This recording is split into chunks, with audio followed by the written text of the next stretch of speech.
Assalamualaikum warahmatullahi wabarakatuh. Nama saya Dina Arab. Di mata kuliah ilmu kalam ini saya akan membahas materi ke-14 ya. Ini kelompok 12 dan kami akan membahas tentang materi ke-14 yaitu perbuatan-perbuatan Tuhan dan perbuatan-perbuatan manusia. Perbuatan-perbuatan Tuhan di sini semua aliran dalam pemberikan kalam berpandangan bahwa Tuhan melakukan perbuatan. Perbuatan di sini dipandang sebagai konsekuensi logis dari zat yang memiliki kemampuan untuk melakukannya. Di dalam aliran Mu'tazilah, aliran Mu'tazilah sebagai aliran kalam yang bercorak rasional berpendapat bahwa perbuatan Tuhan hanya terbatas pada hal-hal yang dikatakan baik, namun ini tidak berarti bahwa Tuhan tidak mampu melakukan perbuatan buruk karena ia mengetahui keburukan dari perbuatan buruk itu. Di dalam Al-Quran pun jelas dikatakan bahwa Tuhan tidaklah berbuat zalim. Ayat-ayat Al-Quran dijadikan dalil oleh Mu'tazilah untuk mendukung pendapatnya di atas adalah surah Al-Anbiya ayat 23 dan Ar-Rum ayat 8 yang artinya dia tidak ditanya tentang apa yang diperbuatnya dan mereka lah yang akan ditanya. Dan mengapa mereka tidak memikirkan tentang kejadian diri mereka? Allah tidak menjadikan langit dan bumi dan apa yang ada di antara keduanya melainkan dengan tujuan yang benar dan waktu yang ditentukan. Dan sesungguhnya kebanyakan di antara manusia benar-benar ingkar akan pertemuan dengan Tuhannya. Ayat tersebut memberi petunjuk bahwa Tuhan hanya berbuat yang baik dan maha suci dari perbuatan buruk. Dengan demikian Tuhan tidak perlu ditanya. Ia menambahkan bahwa seseorang yang dikenal baik apabila secara nyata berbuat baik, tidak perlu ditanya mengapa ia melakukan perbuatan baik itu. Adapun ayat yang kedua mengandung petunjuk bahwa tidak pernah dan tidak akan melakukan perbuatan-perbuatan buruk dengan paham adanya batasan-batasan bagi kekuasaan dan kehendak Tuhan, mendorong kelompok Mu'tazilah untuk berpendapat bahwa Tuhan mempunyai kewajiban terhadap manusia. Aliran Mu'tazilah memunculkan paham kewajiban Allah berikut ini. 1. Kewajiban tidak memberikan beban di luar kemampuan manusia.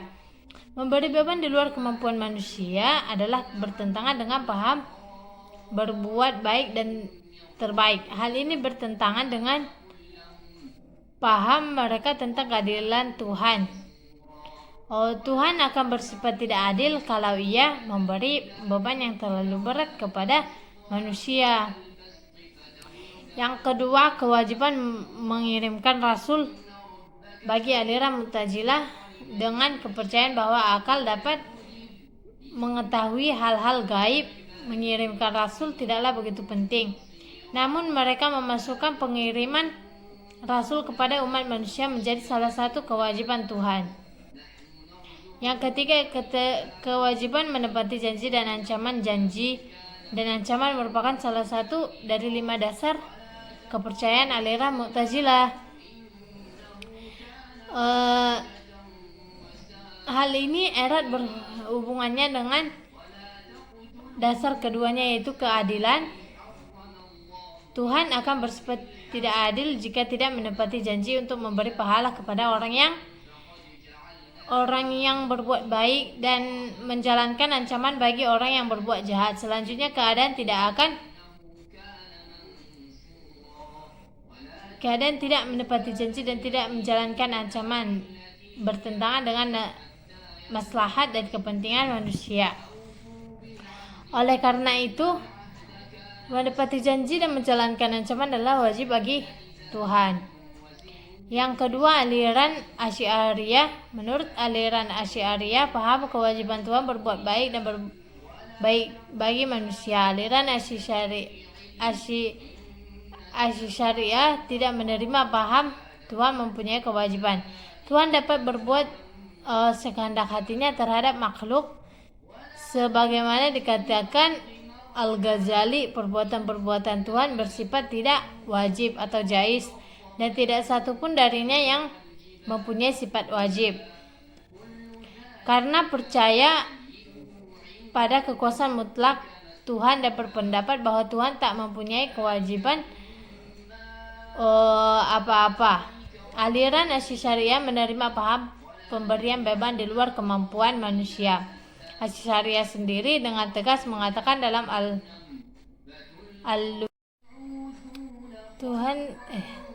Al-Asy'ariyah sendiri dengan tegas mengatakan dalam Al-Lumah bahwa Tuhan dapat meletakkan beban yang dapat dipikul pada manusia.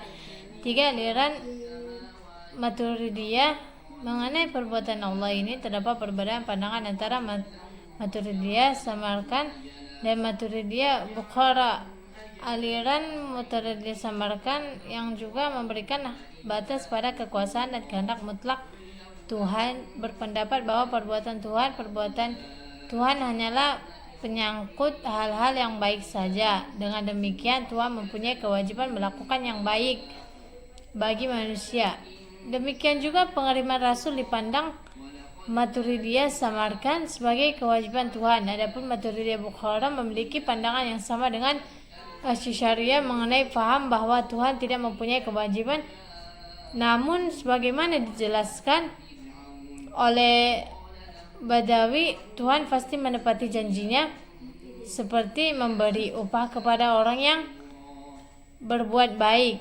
Walaupun Tuhan mungkin saja membatalkan ancaman bagi orang yang berdosa besar. Adapun pandangan Maturidiyah Bukhara tentang pengiriman Rasul sesuai dengan paham mereka tentang kekuasaan kehendak mutlak Tuhan, tidaklah bersifat wajib dan hanya bersifat mungkin saja.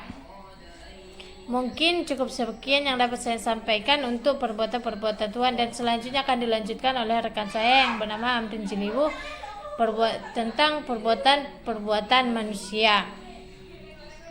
Assalamualaikum warahmatullahi wabarakatuh.